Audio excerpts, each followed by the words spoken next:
With all the formalities out of the way, let's get this program going. It is now my incredible honor to welcome Lieutenant Governor Dale Caldwell. Now, let me tell you a bit about Lieutenant Governor. We are privileged to have the governor join us today, a leader whose dedication to equity, economic growth, and community empowerment inspires all of us who know his work, and many of us know his work for a long time here in the state of New Jersey.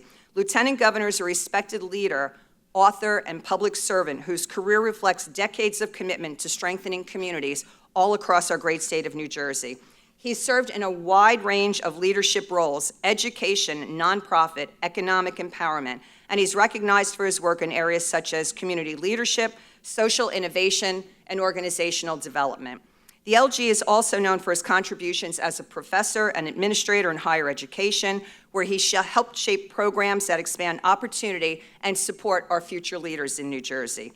His dedication to service, scholarship, and community advancement continues to have a meaningful impact all across our state of New Jersey. And I must add, on a personal note, I know the LG for quite a long time, and he is a founding member of Focus New Jersey. So, Lieutenant Governor, the floor is all yours. Thank you for joining us this morning.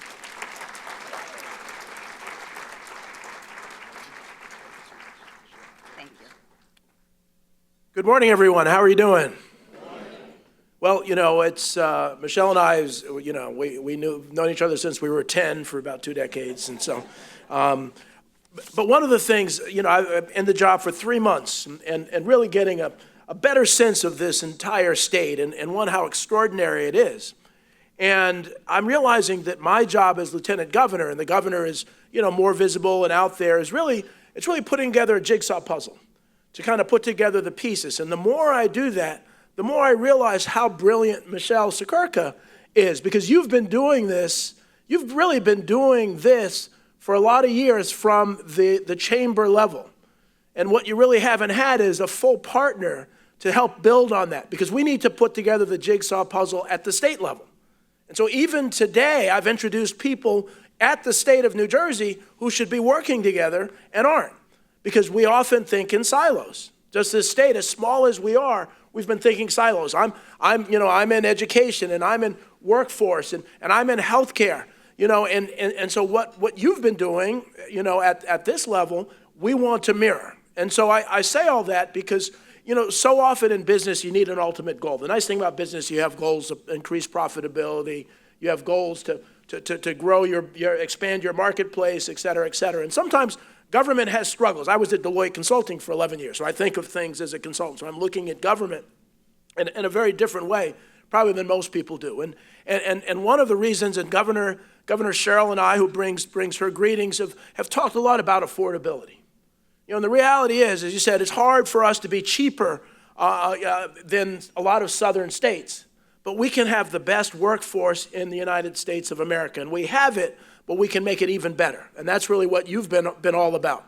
And the only way to do that is to make sure that we connect across boundaries. So why is it important to do that?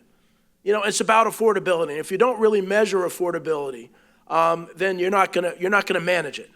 And one of the things that this group understands, really because of Michelle, but I've been traveling around the state, and I'm mentioning the term called Alice households. How many of you know Alice households? All of you know that here. Most places, 2 or 3 people, asset limited, income constrained, employed. The working poor, but poor is a derogatory term. And so the goal has to be, how do we move Alice households into the middle class? As many of you know, my dad knew and marched with Dr. Martin Luther King Jr., marched arm in arm, and I have a picture of him with Dr. King in Boston, but he was in Selma in the march on Washington. And if Dr. King were alive today, it's about jobs. It's about workforce and small businesses, big businesses, medium businesses, as well as the unions and vocational programs are what need to be strengthened so that we can really increase the number of jobs and expand not increase taxes, but expand the tax base.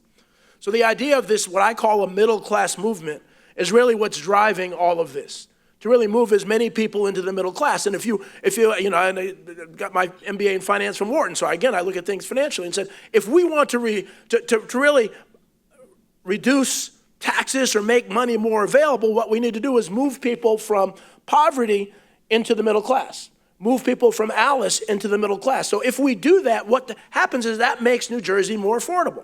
It doesn't trickle down.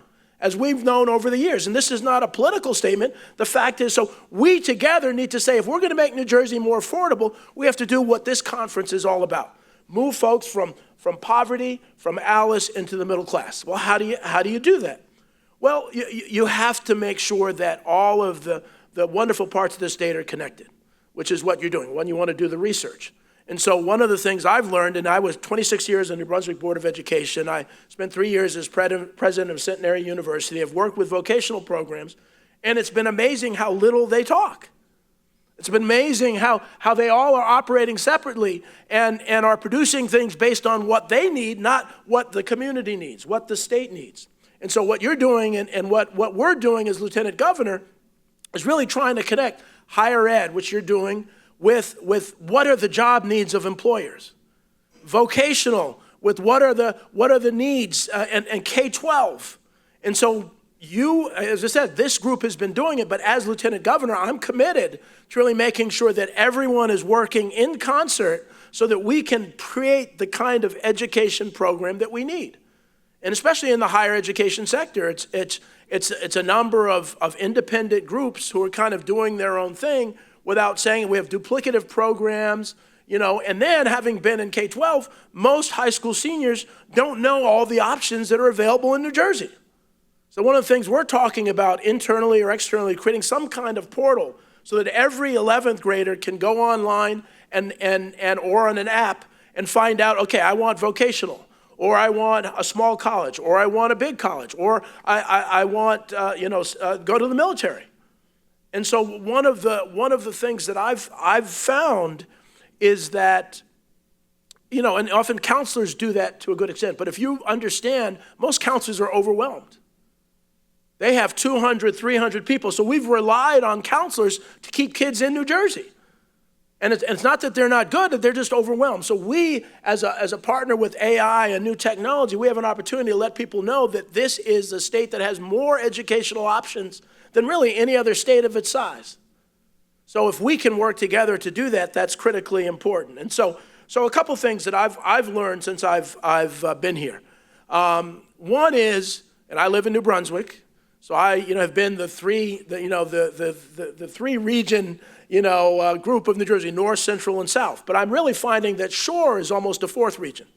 So North, Central, South, and Shore. It's not official, and you don't have to say that the Lieutenant Governor is declaring that.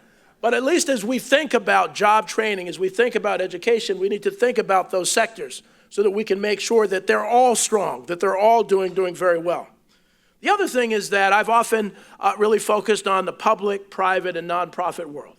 And the reality is I'm pastor of Covenant United Methodist Church in Plainfield. You're all invited Sundays at 10 a.m. So, and people say, how can you do that and be Lieutenant Governor and Secretary of State? I say, I could not do it because the foundation that I have there to deal with the stresses of this challenging time really helped me strengthen. And so understanding that, one of the things that we've had in the department is, well, first, the Business Action Center that many of you know. Many of you know Melanie Willoughby, who's been there for so long, is really focused on helping to support all of you and really making New Jersey a stronger place for businesses and nonprofits. We've included within that, we've brought some people in to really focus on jobs as well. And so I've actually been out there really trying to figure out how many jobs are available. And so, Peter and I talk about it. First, 20, it's about 35,000 in manufacturing. I'm on my way, and the reason I have to leave, I have to go to the NJKIC, the cybersecurity, was talking about cybersecurity. There are 15,500 cybersecurity jobs available and are needed in New Jersey. You look at the energy sector, you look at healthcare sector, you look at all these sectors. And so part of our job is to work with you to identify, how many jobs are there? What are the educational needs? What does higher ed need to do? What vocational programs do we need to support or create to do all of that? So that's very important. So on the business sector, we're doing a pretty good job, and we're going to do a better job. But on the faith sector, we had the Office of Faith-Based Initiatives, and as someone who's a pastor of a church, I understand the power of this community. And so we've created the Faith Action Center, and actually today, this afternoon, at 3 p.m. in Ocean Grove, at the Great Auditorium, we're announcing this Faith Action Center. And you don't have to believe in anything religious, but you have to believe in people helping people. You have to have faith in people helping people. So this Faith Action Center is really focused on a number of things. Anyone who knows business knows that when you have a distribution network, you can get a lot of stuff done. And so the Faith Network will have millions of people across the state in all 21 counties and 4 regions. It's a communication vehicle. One of the reasons the governor was excited about it, he said, Dale, that would have been great when we're talking about snowstorms. We can get the information out. The other thing is there are all sorts of great programs the state has on its website, but people don't go to the website. A lot of people who need it. So if you have a faith advisor saying there's a LIHEAP program, are you familiar with LIHEAP? I do these little surveys from the podium. Very few people know about it. It's an energy support program. If faith advisors are telling you about that with all other things. So that's number 2, a network of volunteers, communication. But facilities. I have a church that seats about 450 people. It's empty now. It could be doing job training. It could be literacy training. It could be doing all sorts of other education. So here you have these facilities in Hindu and Muslim and Sikh and Jewish and Catholic. The next is transportation. Many of these places have transportation. We have the World Cup coming. We talk about transportation. They can be very helpful in getting people to jobs. One of the things that I learned is that in Cumberland and other counties, people can't get to the hospital. And so these faith institutions work on that as well. So just a couple things to think about, and that I need to in every one of my speeches. One, I'm the chief election officer for the state of New Jersey, and we have really the best election system in the country because we work very closely with 21 counties. We want to make sure that everyone understands that elections in New Jersey are safe. We want to make sure that everybody is comfortable and feels safe voting for whoever they want to vote for. So that's critically important. Next, we oversee tourism at the Department of State. And, we have what will be the largest sporting event in the history of the world is here in New Jersey, which presents, everyone talks about the problems, but the opportunities. I was on the board of the United States Tennis Association for a few years, and if you know the U.S. Open, it generates $1.2 billion of economic revenue for the city of New York, more than all the Yankees, Mets, Rangers, and Knicks games combined. And why is that? Because you spend all your money in Yankee Stadium. You don't spend it in the community. Well, the World Cup is the same thing, and what the governor and I are trying to do is make sure that every sector of New Jersey benefits from that. Small businesses, viewing parties, tourism, to make sure that people know all of the wonderful things that are around the state of New Jersey. And that will be an economic driver. We're saying $2 to $3 billion of economy. So it's a real opportunity for the world to see New Jersey. And so I'm encouraging all of you to do what you can to really think about when the world's watching us, how do we put our best face forward? The other thing that's critically important, obviously, is the 250th anniversary of New Jersey. And so, I knew New Jersey was incredible, but having traveled the state, and if you look at my Instagram, I've been literally everywhere. Every day we do 4 or 5 things, and it's because we love this. And so New Jersey has so many wonderful things, from more revolutionary battles than any other state. The first organized, baseball game.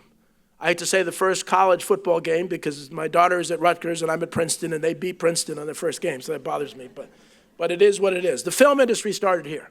The Business Action Center started this film industry, which is now 3rd in the country, behind California and New York, and we're ahead of Georgia. So we have an extraordinary assets in this state. And so I often say that I'm tired of hearing about New York and Philadelphia. We are New Jersey, and we are a force to be reckoned with. And so part of what my job is to go out and let the business community know that we're open for business in a way we haven't been open for business before. We're partnering with all of the chambers. We want to partner with all of the industries. But when I first sat down with Governor Sherrill, one of the things that impressed me is that she's an extraordinary listener. She is a listener, and I try to be as well. So we encourage you to really tell us, how do we make things better? So often politicians think they know everything. We don't. And there are areas we know nothing about. So we want to work with you to make New Jersey the great state that it can be, work with the unions, work with every organization, so that we together in this small state can not just be the best we've been, but be a model for the United States of America and a model for the rest of the world. So thank you all very much for this opportunity. Let's work together and make New Jersey the #1 business state in the United States of America. Take care.